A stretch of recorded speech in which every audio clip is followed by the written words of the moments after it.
So the international domain name attack that we are seeing today, which is a flavor of the phishing attack, if you will. So what happens here is the attacker is able to lure a regular user who uses a web browser and tricks them into accessing a page that is a very relevant domain, looks very legitimate, but is not. So like if I was a bad guy and I wanted to trick people to go to me, I could register a fake version of apple.com and lure people to go there. And when they see it in their browser or even on their phone, it looks like it's the real apple.com, but in reality, maybe a few of these characters were changed to be, you know, a Cyrillic A or a Greek A, PPLE, blah, blah, blah.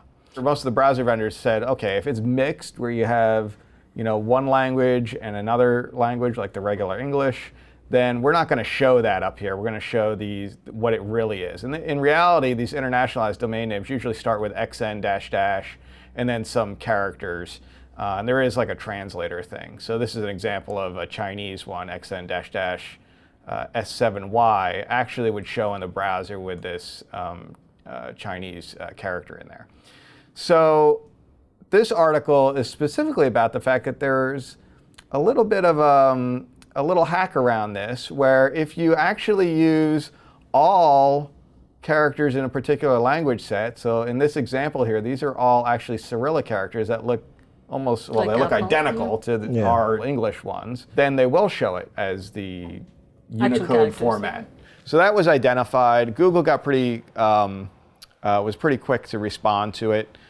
They've addressed it in, I think, Chrome 59, and they backported it to 58 as well. Right, and then they said there's a setting in Firefox you can set, right? Yes, there is a setting in Firefox, if you care to do it, where you can set your Firefox to display or not display the puny code. So this is a kind of a workaround to help you prevent it in Firefox, because Firefox has not addressed it necessarily, not to the same degree that Chrome or Google has with Chrome.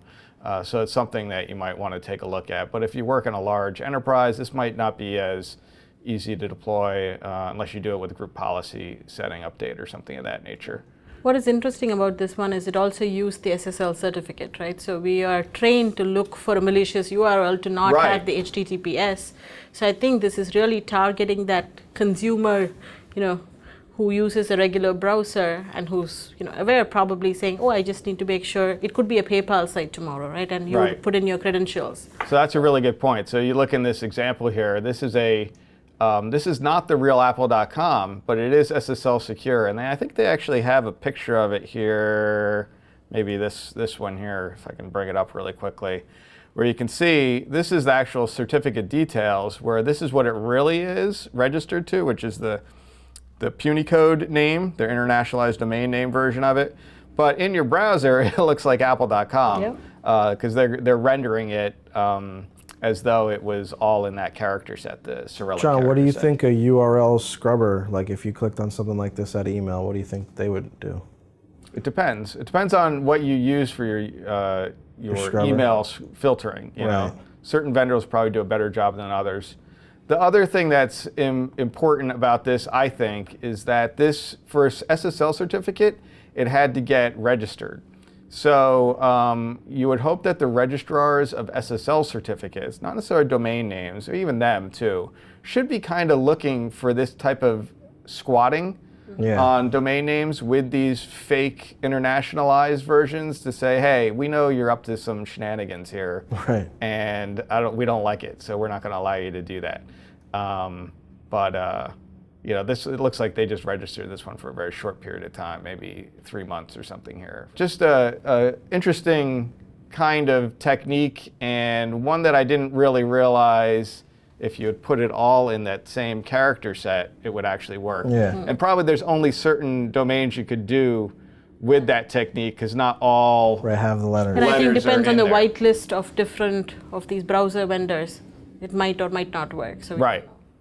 So in this case, there is a patch that's going to be released next week, like April 25th. So if you never patch your browsers, you probably will not get this update, right? So you wouldn't know about this attack, and you would fall as a victim to the attack. Yeah, keeping your patches updated, and also having all the usual security layers in place. Something like URL detector. I think if you have a good URL detector in your email, if you click on a link to a URL like this, it should detect it as malicious. Threat actors will always find new ways to trick users. So as soon as they see some means to make a domain name look like a legitimate one, they're going to try to leverage that.